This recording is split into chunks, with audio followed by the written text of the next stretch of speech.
In the dark shadows, in the white cold, fearlessly we search for knowledge new and old. We drink the strong spirits and read the ancient tomes. The order of the Abracast. We are the brave and the bold. The way of the cross. I saw the black serpent as it wound itself upward around the wood of the cross. It crept into the body of the crucified and emerged again, transformed from his mouth. And it had become white, and it wound itself around the head of the dead one like a diadem. And the light gleamed above his head, and the sun rose shining in the east. I stood and watched and was confused, and a great weight burdened my soul. But the white bird that sat on my shoulder spoke to me. Let it rain, let the wind blow, and let the waters flow, and let the fire burn. Let each thing have its development, let becoming have its day. Truly the way leads through the crucified. That means through him to whom it was no small thing to live his own life. And who was therefore raised to magnificence. He did not simply teach what was knowable and worthy of knowing. He lived it. It is unclear how great one's humility must be to take it upon oneself to live one's own life. The disgust of whoever wants to enter into his own life can hardly be measured. Aversion will sicken him. He will make himself vomit. His bowels pain him, and his brain sinks into his lassitude. He would rather devise any trick to help him escape, since nothing matches the torment of one's own way. It seems impossibly difficult, so difficult that nearly anything seems preferable to this torment. Not a few choose even to love people for fear of themselves. I believe, too, that some commit a crime to pick a quarrel with themselves. Therefore, I cling to everything that obstructs my way to myself. The Abracast. Occult, history, conspiracy, and violence.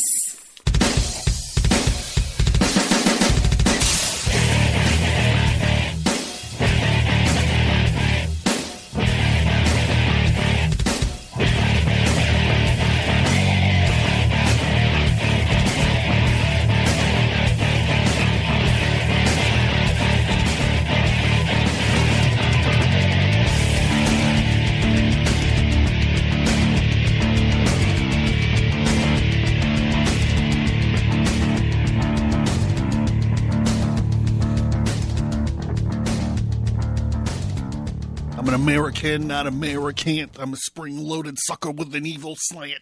Ha! I'm John Towers, and this is the Abracast. That's as the song goes. I'm John Towers. This is the Abracast. Thank you guys for joining me. We're continuing our... Well, we're getting into the end here. A few more episodes. We'll be done with this thing. Liber, Novus, or the Red Book of Carl Gustav Jung. It's been a long journey, and I'm actually looking forward to getting over this thing. Few notes. Check out Abracast.com. Feature topic link, storefront, all that stuff, just like normal. Also, we're planning on taking some time off. So if you see something goofy going on with the feed or whatever, don't panic. We're taking some time off. It's in conjunction with our 5th anniversary. I'm not announcing anything. Even if I do announce something, I don't want to announce it now. It's just be on the lookout for some weird stuff. And then we're going to be back swinging for the fences, just like always, after a brief vacation. So we're talking about this chapter right now called The Way of the Cross, and we started the cold open with some striking imagery. It's the image that we're familiar with, at least. We've seen this before, the the snake coiling around Jesus on the cross. This is a little bit different because the snake is actually entering somewhere. The modesty dictates that the snake might be going through the spear hole in the side, right? And then the black serpent is going maybe into the cut on the side with the spear of Pantera, the spear of destiny pierced the side of Jesus Christ. And it's coming out his mouth as a white serpent. So if I wasn't so modest, I'd probably come up with some kind of, I don't know, I think I've painted a pretty good picture. So, so all the striking innuendo aside, let's get into it. Let's get back into this. So, the way of the cross. He who goes to himself climbs down. Pathetic and ridiculous forms appeared to the greatest prophet who came before his time. And these were the forms of his own essence. He did not accept them, but exercised them before others. Ultimately, however, he was forced to celebrate a Last Supper with his own poverty and to accept these forms of his own essence out of compassion, which is precisely that acceptance of the lowest in us. But this enraged the mighty lion who chased down the lost and restored it to the darkness of the depths. And like all those with power, the one with the great name wanted to erupt from the womb of the mountain like the sun. But what happened to him? Which way led him before the crucified? And he began to rage, and he raged against the man of mockery and pain because the power of his own essence forced him to follow precisely this way as Christ had done before us. Yet he loudly proclaimed his power, the greatness. No one speaks louder of his power and the greatness than he, from whom the earth disappears under his feet. Ultimately, the lowest in him got to him, his incapacity, and this crucified his spirit, so that, as he himself had predicted, his soul died before his body. No one rises above himself who has not turned his most dangerous weapons against himself. One who wants to rise above himself shall climb down and hoist himself onto himself and lug himself to the places of sacrifice. But what must happen to a man until he realizes that outer visible success that he can grasp with his hands leads him astray? What suffering must be brought down upon humanity until man gives up satisfying his longing for a power over his fellow man and forever wanting others to be the same? How much blood must go on flowing until man opens his eyes and sees the way of his own path into himself as the enemy and becomes aware of his real success? You ought to be able to live with yourself, but not at your neighbor's expense.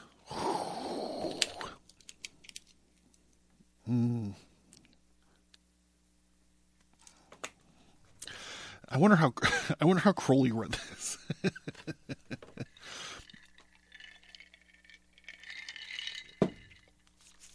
The herd animal is not his brother's parasite and pest. Man, you've even forgotten that you too are an animal. You actually still seem to believe that life is better elsewhere.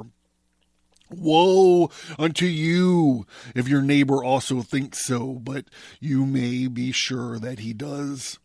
Someone must stop being childish. I love it. Must stop being childish. You go through life very attached to your emotions. Your craving satisfies itself in you. You can offer no more precious a sacrificial meal to your God than yourself. May your greed consume you, for this wearies and calms it, and you will sleep well and consider the sun of each day as a gift. If you devour other things and other people, your greed remains eternally dissatisfied. For it craves more. The most costly, it craves you. And thus you compel your desire to take your own way. You may ask others to provide that you need help and advice, but you should make demands on no one, neither desiring nor expecting anything from anyone except from yourself. He talks about this constantly in this book, right? Like, fuck people coming to help you. It's not fuck people coming to help you. It's not the salvation of everybody. It's your own salvation. No one's coming to help you through this.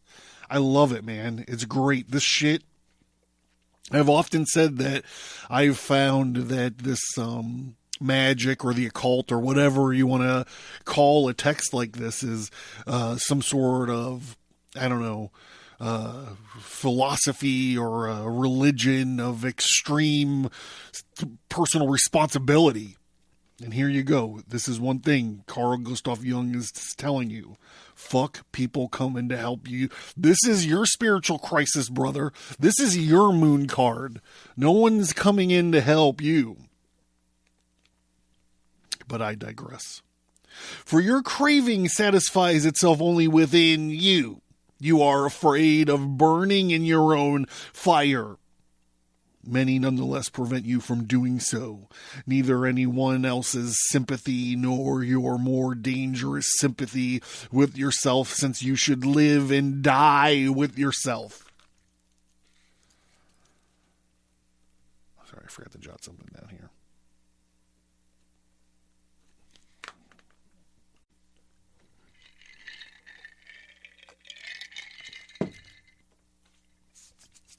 When the flames of your greed consumes you and nothing remains of you but ash, so nothing of you was steadfast, yet the flame in which you consumed yourself has illuminated many. But if you flee from your fire full of fear, you scorch your fellow men, and the burning torment of your greed cannot die out so long as you do not desire yourself. The mouth utters the word, the sign, and the symbol. If the word is a sign, it means nothing. The word is a symbol, it means everything. When the way enters death and we are surrounded by rot and horror, the way rises in the darkness and leaves the mouth as the saving symbol, the word. It leads the sun on high. For in the symbol there is the release of the release of the bound human force struggling within the darkness. Our freedom does not lie outside us, but within us. One can be bound outside, and yet one will still feel free since one has burst inner bounds. One can certainly gain outer freedom through powerful action, but one creates inner freedom only through the symbol. The symbol is the word that goes out of the mouth, the one that does not simply speak, but that rises out of the depths of the self as a word of power. Great need and places itself unexpectedly on the tongue.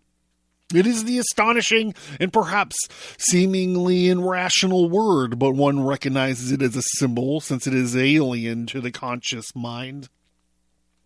If one accepts a symbol, it is as if a door opens leading into a new room whose existence one previously did not know.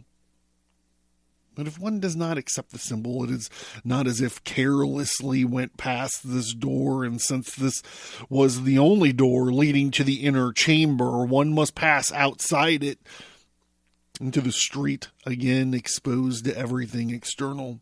but the soul suffers great need, since outer freedom is of no use to us. Salvation is a long road that leads through many gates. That's another great one. Salvation is a long road that leads through many gates. These gates are the symbols.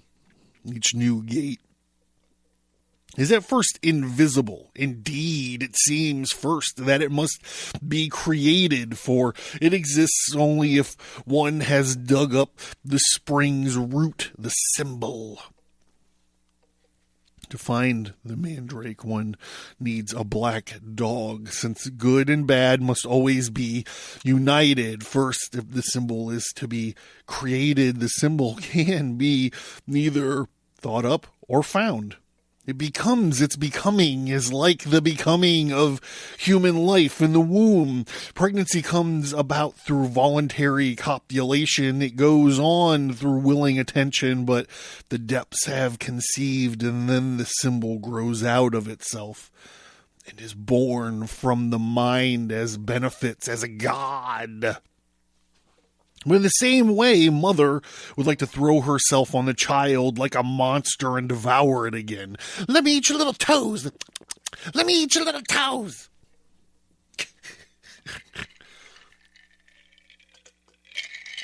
Whose little toes are these? I just want to eat them up. In the morning, when the new sun rises, the word steps out of my mouth, but is murdered lovelessly, since I did not know that I was the Savior. The newborn child grows quickly if I accept it, and immediately it becomes my charioteer. The word is the guide, the middle way, which easily oscillates like the needle on the scale. The word is the God that rises out of the waters. Each morning it proclaims the guiding law to the people. Outer laws, outer wisdom are eternally insufficient, since there is only one law, one wisdom, namely my daily law, my daily wisdom. The God renews himself each night. So I just need to take a second and say that he mentions a charioteer here. Where's it at? The newborn child grows quickly if I accept it, and immediately it becomes my charioteer. So, he's wrapped up, or he also referenced the moon card up here earlier, like with the gates and the black dog. This is the moon card of the tarot. It's the wild animal and a path through a gate that leads to the monster in your subconscious, right? That's what the moon card is all about. And here he's talking about the charioteer, and it's interesting. In my deck of cards, we'll just call it the Abracast deck. You can find it on the storefront. Even if you don't want to buy it, you just want to check it out. There's pretty cool high-res scans of all of the images on there. Anyhow, the charioteer in my deck is a combat engineering vehicle. Because not only does this charioteer take you, along your journey, along the long parts of your journey, it's also breaks down obstacles like a combat engineer would do, and it's fun. Like it's an armor personnel carrier. It's an M113, and on the M113 there's a sticker of a elephant head. Well, there's also all the different. Anyhow, there's a different. I don't want to get too piled in on this, but there's an elephant head sticker on there, but there's also the different images of, the human head and the eagle head and the ox head, that's common symbology that you see. Anyway, people are like, what is this elephant thing all about? And it's a reference to Gilgamesh, who is the avatar of breaking, the god that breaks down obstacles. So it's fun that he mentions this charioteer here, especially as it pertains to going from gate to these magical gates. Well, in all fairness, I guess I should say these psychological gates as far as Jung is concerned. Enough babbling, back to it. The god appears in multiple guises, just like an avatar. For when he emerges, he's assumed some of the character of the night and the nightly waters in which he slumbers. This is the pool at the bottom. This is the pool, the road that leads to the pool of water where the subconscious monster sleeps in the moon card. I'm telling you all about it. And in which struggled for renewal in the last hour of night. Consequently, his appearance is twofold and ambiguous indeed. It even tears at the heart and the mind, emerging. The god calls me towards the right and the left, his voice calling out to me from both sides. Yet the god wants neither the one nor the other. He wants the middle way, the path. There's a wild dog on each side. But the middle is the beginning of the long road. Wow, man. Man, however, can never see the beginning and as always sees only one and not the other, or the other and not the one, but never that which is one as well as the other encloses in itself. The point of origin is where the man and the will stand still. It's a state of suspension that evokes my outrage, my defiance, and eventually my great fear. For I can see nothing anymore. I can no longer want anything, for at least that is how it seems to me. It seems to me. The only way is highly peculiar standstill of everything that was previously movement. It was blind waiting and doubtful listening and groping. One is convinced that the other will burst. But the resolution is born from precisely this tension and as almost always appears one did not expect it. But what is the resolution? Is it always something ancient and precisely because of this is something new? For when something is long since passed away and comes back again in a changed world, it is new. Like bell bottoms, right? Or fucking mullets and rat tails, right? To give birth to the ancient is new time, is creation. Like, I was going to say like hairy pussies. This is the new creation of the new, and it redeems me. Salvation is the resolution of the task, and the task is to give birth to the old and the new time. The soul of humanity is like the great wheel of the zodiac that rolls along the way. Everything that comes up is in constant movement from below to the heights that was already there. There is no part of the wheel that does not come around again. Hence everything. It has been streams upward there. And what has been will be again, for these are all things which are the inborn properties of human nature. It belongs to the essence of forward movement. And that which was returns. Only the ignorant can marvel at this, yet the meaning does not lie in the eternal recurrence of the same.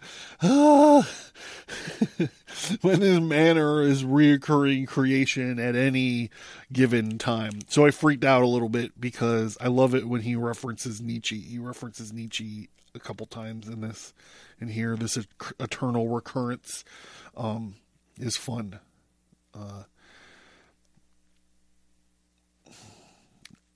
If you're interested in this, there are many, many episodes of Thus Spake Zarathustra. I went through Zarathustra a lot in the same way as I went through this book here. And the reason I got into it in the first place was because of eternal recurrence, or eternal reoccurrence, or a Nietzschean time loop, or time is a flat circle.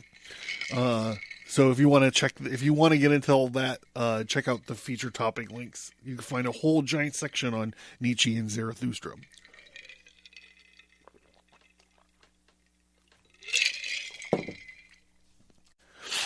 The meaning lies in the manner and the direction of the recurring creation. But how do I create my charioteer? Or do I want to be my own charioteer? I guide myself only with will and intention, and will and intention are simply part of myself. Consequently, they are insufficient to express my wholeness. Intention is what I can foresee, and willing is what I want, a foreseen goal. But where do I find the goal? Where do I find the goal? I take it from what is presently known to me. Thus I set the present in a place of the future. In this manner, though I cannot reach the future, I artificially produce a constant present. Everything that would like to break into this present strikes me as a disturbance. I seek to drive it away so that my attention survives. Thus I close off the progress of life. But now, can I be my own charioteer without will and intention? Therefore, a wise man does not want to be a charioteer, for he knows that will and intention certainly attain goals, but disturb the becoming of the future. Futurity grows out of me. I did not create it, and yet I do not. Yet I do, though not deliberately and willingly, but rather against will and intention. If I want to create the future, then I work against my future. If I do not want to create it, once again, I do not take sufficient part in the creation of the future. And everything happens then according to unavoidable laws to which I fall victim. The ancients devised magic to compel fate. They needed it to determine outer fate. We need to determine inner fate, and to find the way that we are unable to conceive. For a long time, I considered what type of magic this would have to be. And in the end, I found nothing. Whoever cannot find it within himself should become an apprentice. And so I took myself off to a far country where a great magician lived, in whose reputation I had heard. So here we're going to get into this. The next chapter is called The Magician, and it's going to be fascinating and long. Hold on, I gotta just get an idea here what I'm doing. All right, so okay, well I got a plan together now. So okay, so before we move into this break and we get into this next, what's going to wind up being the last chapter that we're going to attack. Before we do that, I want to remind everybody to check out Abracast.com, check out the storefront, check out the tarot cards, because we've been talking a little bit about tarot cards as it comes up here. And also the featured topic link I mentioned before is Zarathustra. It was a gigantic series that I did. And I feel at the end, I feel a lot like I feel now, where I'm just like, I got to get this thing done. This might be an episode of eternal recurrence with the Zarathustra episodes. But check those out, and keep in mind that we're going to be doing something special because I'm planning on a little bit of vacation based around our 5th year anniversary of this incarnation of the Abracast, right? So, if you see something goofy going on with the feeds, just enjoy it, bro. Enjoy the ride. And we'll see you on the flip side of it after I get to recharge my batteries a little bit. So with that being said, let's go into this. Right here! Get it! Learn more at Abracast.com. Get bonus content by signing up for the mailing list. Get all that, plus many exclusive episodes by supporting the show at subscribestar.com.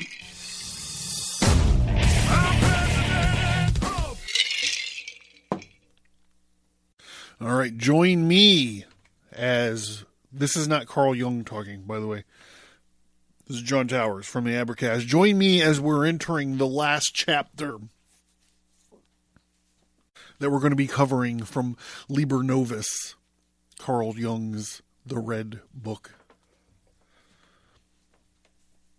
It's a chapter entitled The Magician. Before we get into here, I want to say that there is a lot of Greek in this, so I will try my best. All right, The Magician.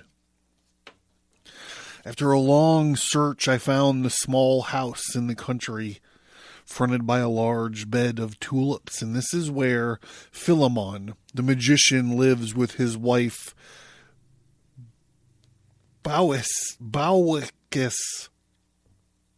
is one of those magicians who has not yet managed to banish old age, but who lives with it in dignity. And his wife can only do the same. Their interest seems to have become narrow, even childish. They water their bed of tulips and tell each other about the flowers and have newly appeared. And their days fade into paling, wavering chereusko, lit up by their past, only slightly frightened of the darkness that is to come. Why is Philemon a magician? Does he conjure up immortality for himself, a life beyond? He was probably only a magician by profession, and now he appears to be a pensioned magician who has retired from service. Oh my God, what if? Oh brother, if only.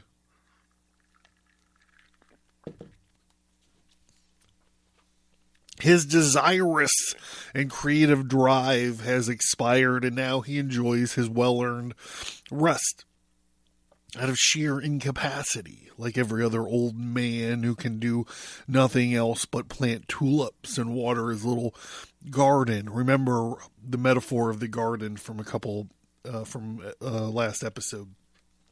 The magical rod. Remember the black rod from that same episode. It lies in a cupboard together with the 6th and 7th books of Moses.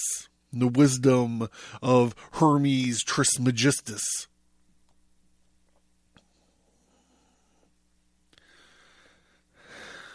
Philemon is old and has become somewhat feeble-minded. He still murmurs a few magical spells for the well-being of bewitched cattle in return for some petty cash or a gift for the kitchen, but is uncertain if these spells are still correct and whether he understands their meanings.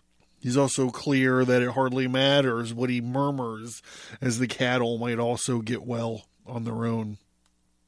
Yep, there goes old Philemon in the garden, bent and with a watering can in his shaking hands, and Baucis stands in the kitchen window and looks at him calmly and passively. She has already seen this image 1,000 times, somewhat more infirm every time, feebler, seeing it as little less well every time since her eyesight gradually has become weaker. And I stand at the garden gate. They have not noticed the stranger. Philemon, old magician, how are you?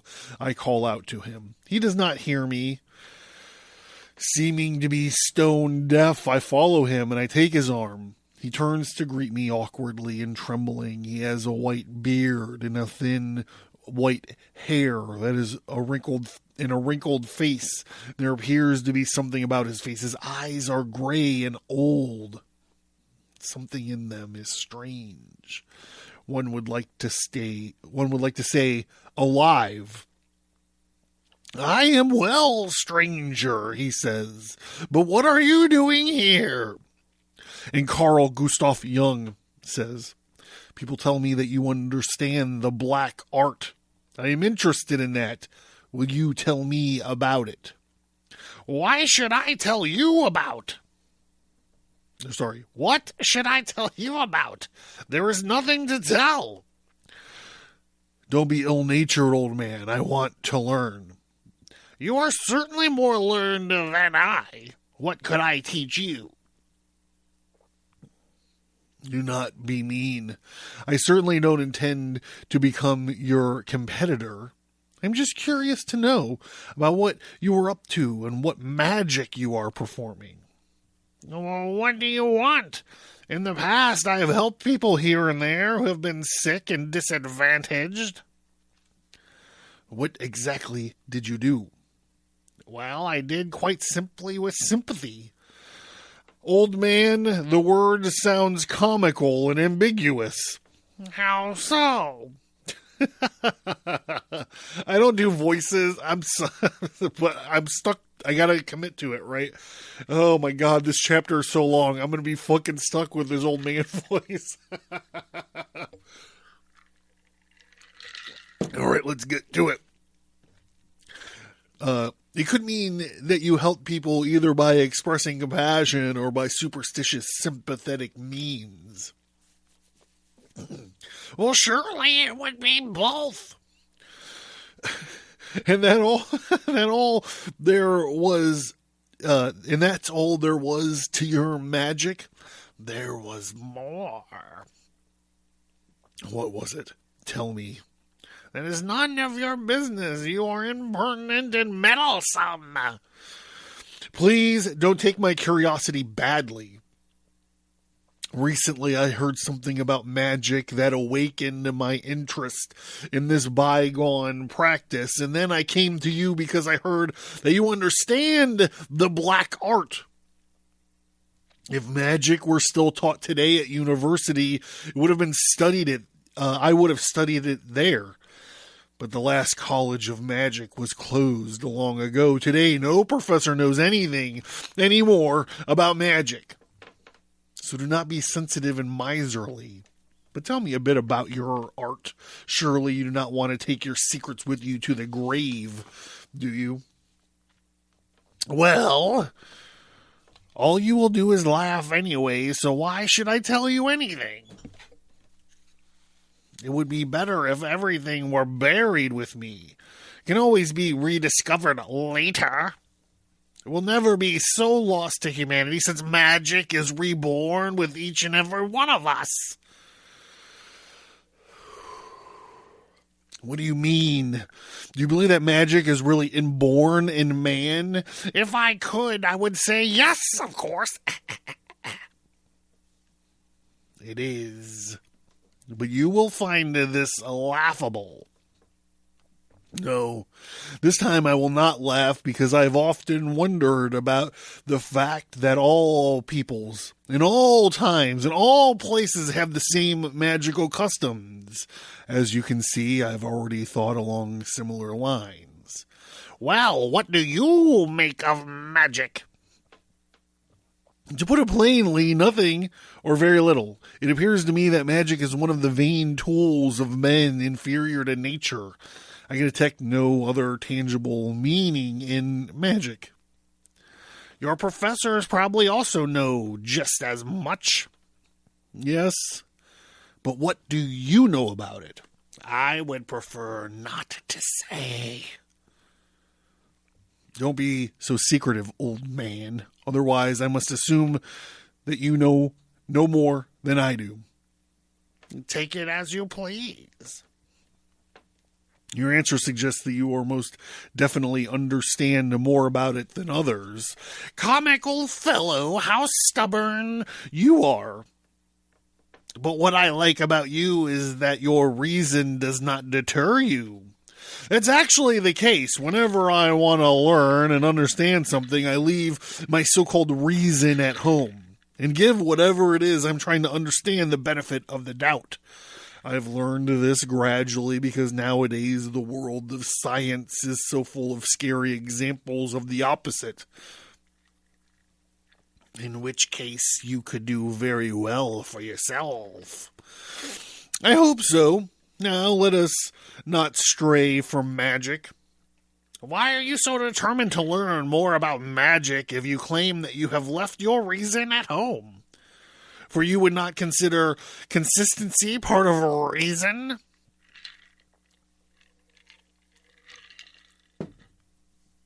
I do, I see, or rather it seems you are quite a adept sophist who skillfully leads me around the house and back to the door. It seems the way that it seems that way because you judge everything from a standpoint of your intellect. If you forsake reason for a while, you will also give up consistency. That's a difficult test. But if you want me to be adept at some point, I suppose I ought to submit to you, to your request. All right, I am listening. What do you want to hear? You're not going to draw me out. I'm simply waiting for whatever you're going to say. And what if I say nothing?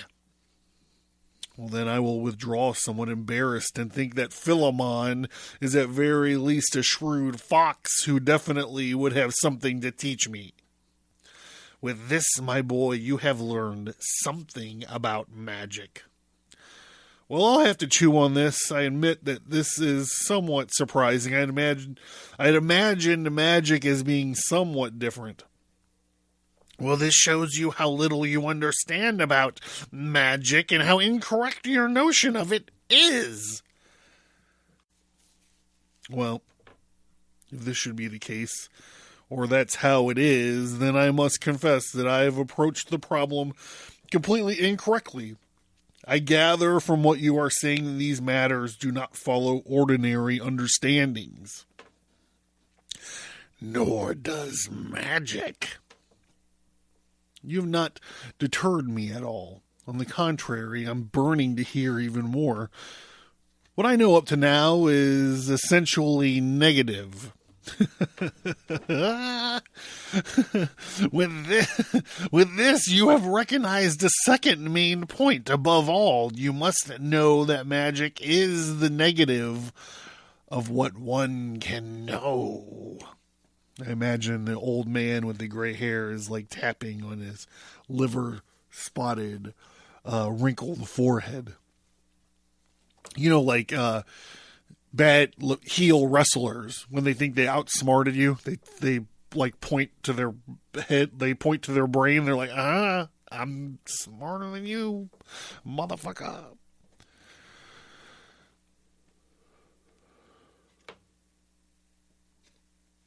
That too, dear Philemon, is a piece of knowledge that is hard to digest and causes me no small pain, the negative of what one can know. I suppose you mean that it cannot be known, don't you? This exhausts my understanding. That is the third point that you must note as essential, namely, that there is nothing for you to understand. Well, I must confess that this is new and strange. So nothing at all about magic can be understood.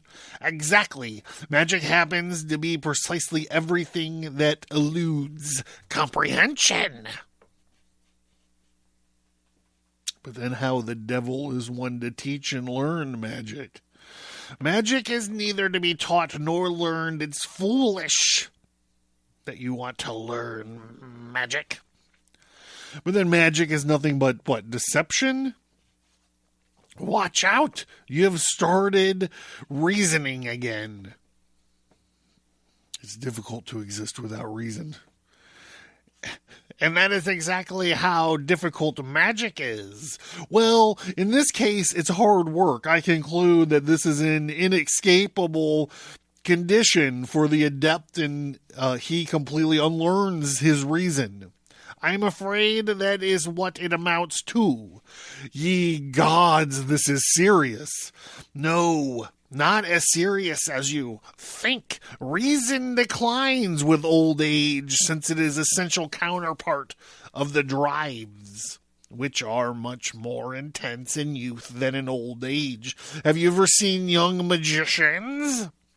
Oh my God, the Harry Potter people, I've just lost them.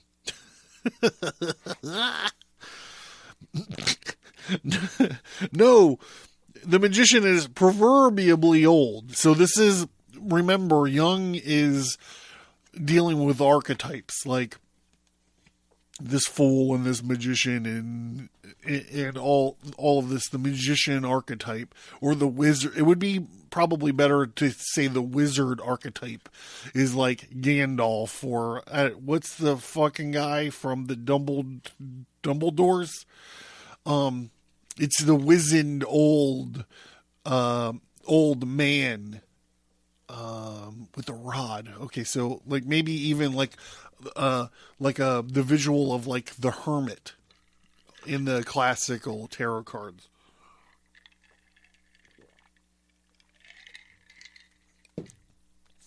Like old Ben Kenobi, you've taken your first step into a much larger world. It would be a wizard archetype. You see, I am right. But then the prospects of the adept are bad. He must wait until old age to experience the mysteries of magic. If he gives up his reason before then, he can already experience something useful sooner. Well, this is funny because today a lot of young people are, I don't want to say it, a lot of young people are doing or interested in the occult or magic because maybe the reason is they're not being taught reason. Like logic is no critical thinking is no longer something that we're doing in schools. That's just okay. Boomer part. I'm Gen X, bro. It seems to me a dangerous experiment. One cannot give up reason without further ado.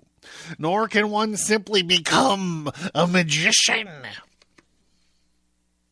You lay damnable snares. What do you want? Such is magic. Old devil, you make me envious of unreasoning old age. Well, a youth who wants to be an old man. And why? He wants to learn magic and yet dares not for the sake of his youth. You spread a terrible net, you old trapper. Perhaps you should still wait a few years with magic until your hair has gone gray and your reason has slackened somewhat.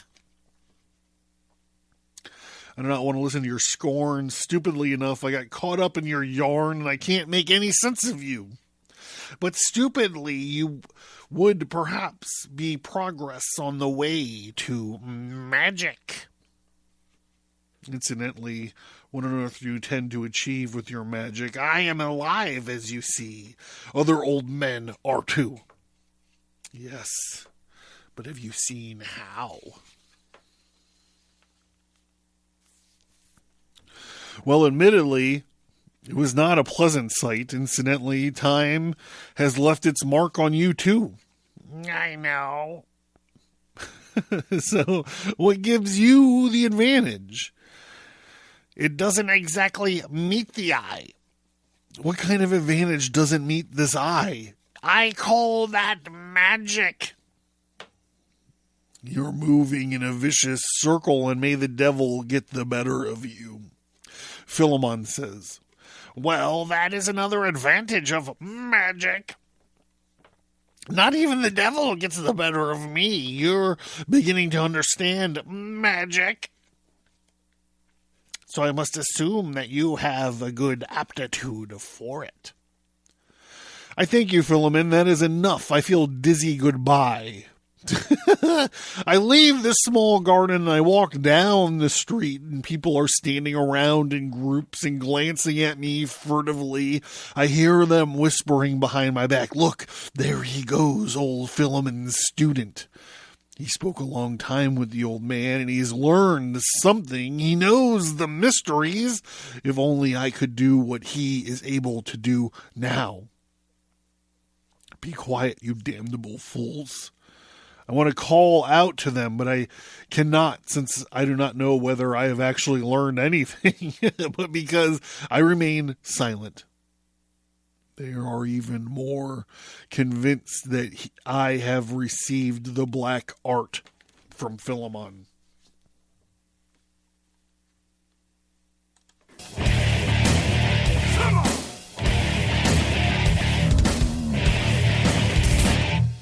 Thank you for listening to this episode. Send an email or visit us on social media to let us know what you think about this topic. And please remember to leave a 5-star rate and review.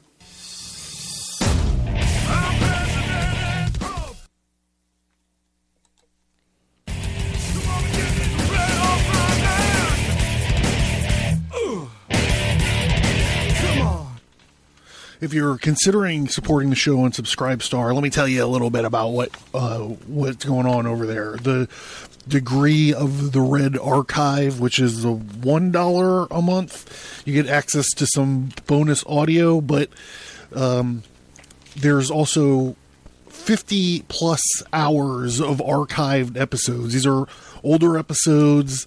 They're not on the stream anymore. It's the only place to find them is in the Red Archive. There's a $3 a month tier called the Fellowcraft degree, and that has 30 and 40 hours of exclusive Fellowcraft episodes. You get access to all of those. And those have never been on the stream. Those have never been on the normal show. They're exclusive only to the Fellowcraft degree. For now. $5. The $5 tier is the degree of the Red Mark.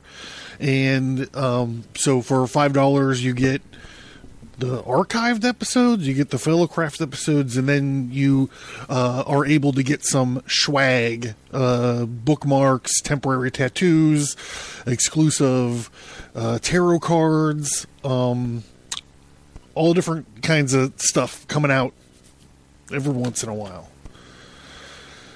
And then for $10 a month, you become a knight in the degree of the Vessel of the Art.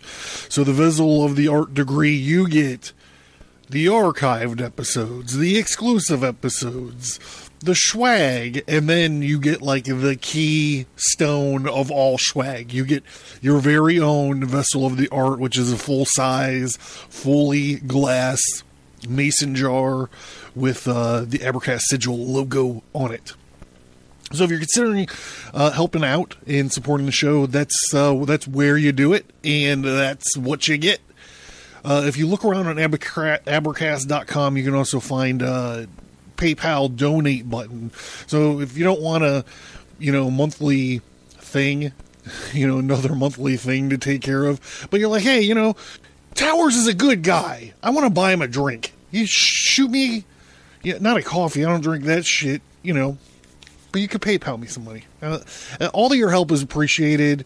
And, yeah, that's it. I'm John. This is it. Like I said, I'm okay.